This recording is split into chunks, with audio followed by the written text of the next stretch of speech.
여러분 아침에 일어나서 입냄새 때문에 깜짝 놀란 적이 있으신가요? 양치는 했는데도 입속이 텁텁하고 말할 때마다 입술이 바짝 마르는 느낌에 스트레스 받으신 적 없으신가요? 나도 알고 있지만 손주 녀석이 대놓고 입냄새. 하고 저를 피하면 민망하기도 하고 속상하기도 했던 경험들 혹시 없으신지요? 안녕하세요. 저는 구강내과 전문의 이주성입니다. 지난 30년 동안 구강진료와 구강건강 상담을 해오면서 실버 세대 어르신들께서 입냄새, 잇몸 염증이나 입속 건조 때문에 매일 고생하시는 것을 정말 많이 봐왔습니다. 그런데 의외로 치과에 오시기 전에 집에서 손쉽게 미리 관리할 수 있는 방법들을 잘 모르시는 분들이 많으시더라고요. 이런 걸 어르신들께 알려드리면 어르신들이 아파서 고생도 덜 하시고 불편하게 치과를 자주 오시지 않아도 될 텐데 잇몸이나 치아가 불편해서 힘들어하는 어르신들을 보니 안타까운 마음에 몇 가지 쉬운 구강 관리에 도움이 되는 방법들을 알려드릴까 해요. 진짜 쉬운 일상생활에서 실천할 수 있는 방법들을 알려드릴 테니 치과 방문하시는 횟수를 확 줄여보세요. 지난주에 병원을 들렀던 분당에 사시는 68세 정순자 어르신도 그랬습니다. 선생님, 저는 양치도 매일 하는데 아침마다 입이 너무 마르고 냄새가 나서 손주들이 가까이 오기 싫어합니다. 이 말씀을 듣고 저도 같이 속이 상하더라고요. 그리고 창원에 사시는 72세 최영희 어르신은 최근 몸이 좋지 않아 병원을 다니시면서 잠시 아드님 댁에 와 계신데요. 약을 먹고 나서부터 약 때문인지 입속이 바짝 마르고 잇몸에서도 피가 툭 하면 나요. 하시면서 저희 병원을 찾아오셨어요. 자주 피가 나고 입안 상태가 심상치 않아서 거울을 보면서 확인해 보는 것도 무서울 정도라고 하셨어요. 혹시 문제가 생긴 건 아닌지 염증도 자꾸 생기고 치아 깊숙이 뿌리가 상하기라도 했으면 어쩌나 큰 돈이 드는 문제가 아닐까 걱정을 많이 하시면서 병원을 찾아오셨어요. 서초동 75세 박동식 어르신은 이가 욱신거리고 흔들려서 밥도 잘 못 씹겠어요. 하시면서 식사가 너무 고역이라고 하셨죠. 제대로 안 씹어도 되는 부드러운 음식만 자꾸 찾게 된다고 하시면서 맛있는 음식 편안하게 즐겁게 먹어보고 싶은 게 소원이라고 하시더군요. 나이가 들어가면서 이런 문제들로 힘들어 하시는 어르신들이 주위에 많으신데요. 다 다른 문제 같지만 사실 같은 문제일 수도 있습니다. 이걸 나이 탓으로 그냥 넘기시면 안 됩니다. 왜냐하면 이 문제들이 방치되면 결국 식사는 물론 대화도 기피하게 되고 전반적인 삶의 질이 많이 떨어지거든요. 건강한 노후를 보내려면 60대, 70대, 90대가 되어도 사람들을 편안하게 만나고 사회활동도 꾸준히 하는 것이 정말 중요하거든요. 맛있는 음식을 먹는 것은 인간에게는 정말 중요한 욕구 중에 하나인데요. 치아와 잇몸에 문제가 생기면 기본적인 인간의 욕구 가운데 하나가 충분히 해결되지 않기 때문에 삶의 질이 떨어지는 것은 너무나도 당연한 것이죠. 나이가 들면 입맛이 떨어진다고 하는데요. 입맛이 떨어지는 것도 있지만 먹을 때 불편하기 때문에 그렇게 느껴지기도 합니다. 그래서 제가 여러분께 오늘 꼭 소개해드리고 싶은 것은 4가지 아주 쉬운 실천법입니다. 비싸거나 병원까지 가야 하는 방법이 아니라 집에서 쉽게 매일 습관처럼 할 수 있는 방법들이에요. 근데 여기서 중요한 말씀 하나 드리자면 마지막 방법이 진짜 핵심이니까요. 영상 끝까지 들어주셔야 효과를 제대로 보실 수 있습니다. 영상을 한 번 듣고 기억이 잘 안 나서 나중에 다시 듣고 싶을 때 이 영상을 다시 찾으려면 지금은 쉽게 다시 찾을 수 있을 것 같지만 못 찾으실 수도 있거든요. 지금 미리 구독을 해두시고 좋아요를 꾹 눌러두시면 이 영상을 다시 찾기도 쉽고 애써서 힘들게 찾지 않아도 계속 무료로 좋은 정보를 자동으로 받아보실 수가 있습니다. 첫 번째로 안내해드리고 싶은 건 구강용 유산균이에요. 보통 유산균 하면 장에 좋은 것이라고 알고 계시는데요. 입속에도 필요한 좋은 균들이 따로 있습니다. 입안에 나쁜 세균이 많아지면 냄새, 염증, 건조가 심해지거든요. 그래서 제가 추천드리는 게 리머스 락토바칠러스 류테리 같은 구강용 유산균입니다. 최근 연구에 따르면 이런 유산균이 잇몸 염증과 치주 포켓 기피, 출혈을 줄여준다고 해요. 입냄새의 원인 물질인 황화합물도 감소시켜주고요. 우리가 자주 먹는 요구르트 아시죠? 장 건강을 위해서 요구르트와 같은 발효식품을 먹어야 된다고 하잖아요. 그런데 장에 필요한 먹는 유산균과 입안에서 필요한 구강 유산균은 다릅니다. 입안에도 유익균과 해로운 균들이 있는데요. 지나치게 가글만을 한다거나 양치만을 한다고 입안이 건강해지고 미생물 밸런스가 잘 맞아지는 것이 아닙니다. 네 몸에 필요한 유익한 균은 두고 해로운 균들을 없애는 것이 중요하거든요. 그래서 양치나 가글만으로 입냄새가 완전히 제거되지가 않는 겁니다.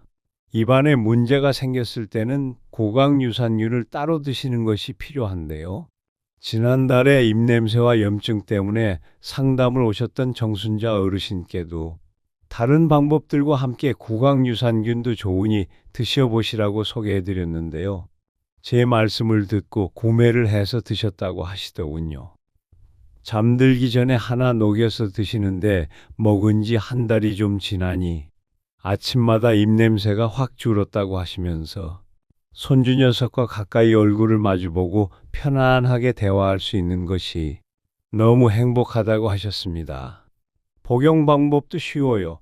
저녁 양치하고 나서 입속에서 스르륵 녹이는 방식으로 먹으면 되는데요.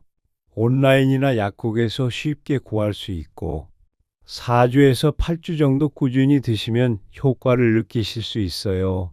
단 좋은 제품 고르셔야 생균이 제대로 살아서 효과를 제대로 보실 수 있습니다. 다음으로 소개해드릴 방법은 수분을 자주 섭취하고 음식을 잘 선택해서 드시는 것인데요. 하루에 1.5리터 정도의 물을 자주 마시고 껌을 씹으실 수 있다면 자일리톨 들어간 무설탕 껌을 씹어주면 침샘이 자극돼서 입속이 촉촉해집니다. 창원에 사시는 최영희 어르신께도 이 습관을 권해드렸더니 물 자주 마시고 껌 씹고 나니까 잇몸에서 피나는 것도 확 줄었어요. 하시더라고요. 목이 마르지 않더라도 수시로 물을 조금씩 드시는 습관을 가져보세요. 그리고 나이가 들수록 신음식보다는 달달한 음식을 좋아하게 되는데요. 위에 부담을 주지 않을 정도의 신음식도 즐겨 드시는 것이 좋습니다. 새콤하고 비타민C가 풍부한 음식들을 챙겨 드시면 침샘을 자극해서 입안을 마르지 않게 해주고요. 비타민C는 우리 몸의 염증을 줄여주는 역할을 해주니까 비타민C가 풍부한 음식들을 조금씩이라도 꼭 챙겨 드세요. 또 너무 부드러운 음식 위주로만 식사를 하지 마시고요. 불편하시더라도 섬유질이 많은 오래 씹어서 드실 수 있는 음식들을 챙겨서 드시는 것도 중요합니다. 치아와 잇몸이 불편하다고 너무 부드러운 음식만 계속 드시다 보면 적당히 딱딱한 음식을 드시는 것이 점점 더 불편해질 수도 있습니다. 물론 지나치게 딱딱한 생아몬드 같은 것을 깨물어 드시는 것은 좋지 않습니다. 치아를 상하게 하니까요. 이건 개인마다 치아나 잇몸 상태가 다르니까 본인에게 맞게 해주시는 것이 중요해요. 세 번째는 입술, 혀, 볼을 자극하는 간단한 구강 운동입니다. 이 운동이 주는 효과는 침분 비량 증가와 저작 삼킴, 기능 향상인데요. 방법은 하루 2번, 아침 저녁 각 5분 정도면 되는데 아주 간단합니다. 입술을 동그랗게 오므렸다가 펴는 동작을 10회 하고 혀를 앞으로 내밀고 좌우로 5번 움직이세요. 마지막으로 볼에 공기 넣고 5초 유지하시면 됩니다. 아침에 일어나서 혀로 입안을 쓸어서 마사지 해주고 아랫니 윗니를 딱딱 가볍게 씹듯이 50회 정도만 해주어도 침 분비량이 늘고 입속 건조가 훨씬 개선된다는 연구 결과들도 있었습니다. 서초동의 박동식 어르신도 이 운동을 꾸준히 하신 뒤 선생님, 이제 밥이 술술 넘어가요. 라고 하시더라고요. 정말 뿌듯했죠. 그런데 정말 중요한 게 하나가 더 있습니다. 위의 것들을 다 하는데도 잇몸이 다 망가져서 병원을 찾아오시는 분들이 가끔 계시는데요. 바로 이것을 놓치고 계시기 때문입니다. 이게 기본 중에 최고의 기본으로 많은 분들이 이걸 제대로 안 하고 계세요. 바로 올바른 양치질입니다. 먼저 칫솔은 부드러운 칫솔모가 좋고요. 전동 칫솔은 2분 타이머 기능 있는 제품도 좋습니다. 양치할 때는 잇몸과 치아 뿌리에서부터 각도 45도로 칫솔모를 대고 작은 원을 그리듯 살살 마사지 하듯이 부드럽게 하세요. 꼼꼼하게 앞뒤면도 잊지 않고 닦아주세요. 가능하면 칫솔머리가 작고 어금니까지 구석구석 닦을 수 있는 칫솔로 선택하시고요. 그리고 치실이나 치간 칫솔도 필요한데요. 치아 사이 공간에 따라 골라서 사용하는 게 중요합니다. 칫솔로는 닿기 힘든 부분을 90도 각도로 넣고 앞뒤로 5회 정도 살살 움직인 뒤에 빼면 되는데요. 치아 사이마다 다 해주세요. 그리고 물로 헹궈주시면 됩니다. 잇몸에서 약간의 피가 나도 괜찮습니다. 치간 칫솔이 불편하시면 요즘 아주 편리하게 잘 나온 치실들이 있습니다. 65세 최어르신은 치실을 한 번도 사용해 보지 않으셨다고 하셨는데요. 선생님, 나는 이쑤시개만 생각했지. 치실은 생각도 못 했어. 이것을 왜 여저까지 안 써봤을까요? 제가 요즘 요거 친구들만 만나서 홍보를 하고 댕겨요. 참말로 고마소 선생님. 하시면서 치실의 효과를 톡톡히 보고 계시더라고요. 이중으로 치실이 들어가 있는 제품들을 선택하면 아주 편리합니다. 그리고 혀 클리너를 사용하세요. 혀 뒷부분부터 부드럽게 긁어주면 입냄새 원인 물질 제거에 큰 도움이 돼요. 혀 클리닝도 하루 한두 번 하시면 효과를 볼 수 있습니다. 너무 세게 할 필요는 없어요. 혀 클리너는 중간에 살짝 돌기가 있는 제품들이 사용하기 편하고 좋습니다.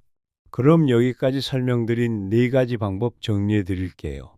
구강 유산균으로 좋은 균을 채우고 물을 꼭 필요한 만큼 자주 챙겨 드시고 비타민C가 풍부한 오래 씹을 수 있는 음식들을 챙겨 드세요. 입 운동으로 근육과 침샘을 자극해주고 마지막에 양치질과 치실로 플라그를 뿌리 뽑듯이 제거하는 겁니다. 이 방법들은 돈이 많이 드는 것도 아니고 실천하는 것이 어려운 것도 아니에요. 마음 먹고 조금만 신경을 쓰면 되는 아주 작은 생활 습관들입니다.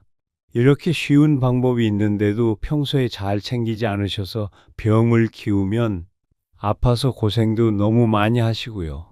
병원을 다니기도 힘들고 또 병원비가 훨씬 더 많이 나가니까 평소에 꾸준하게 챙겨서 해보세요. 그런데 여기서 중요한 게 하나 있어요. 습관처럼 꾸준하게 실천하셔야 됩니다. 이걸 중간에 멈추시면 효과가 많이 사라집니다. 유산균은 최소 4주부터 효과가 나타나고요. 입냄새는 8주, 잇몸 상태 개선은 3개월 정도 꾸준히 드시면 효과가 조금씩 누적되어서 나타납니다.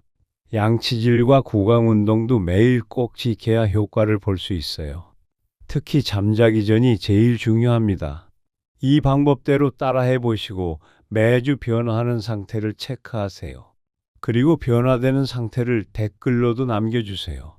그리고 입냄새 때문에 고민하시는 주변 분들께도 이 영상을 꼭 공유해 주세요. 여러분의 한 번의 클릭이 어떤 분께는 큰 힘이 될 수 있습니다. 도움이 되셨다면 구독과 좋아요도 부탁드립니다. 마지막으로 꼭 기억해 주세요. 지금 알려드린 4가지는 약이 아니라 일상 속에서 할 수 있는 관리법입니다. 증상이 심하거나 오래 지속된다면 꼭 치과 전문의 상담 받으셔야 해요. 이미 증상이 심하고 치료를 받아야 하는 상태에서 치료받는 것이 불편해서 이 방법만 믿고 치료를 미루시면 안 됩니다. 사람마다 증상도 다르고 효과는 다 다를 수 있으니까요. 하지만 이 4가지 꾸준히 잘 실천하시면 입냄새가 확 줄고 잇몸도 건강해지며 입속도 촉촉해져요. 그러면 밥도 맛있게 드실 수 있고 웃을 때 자신감도 생기고 대화도 더 즐거워질 겁니다. 여러분의 건강과 행복한 웃음을 진심으로 응원합니다.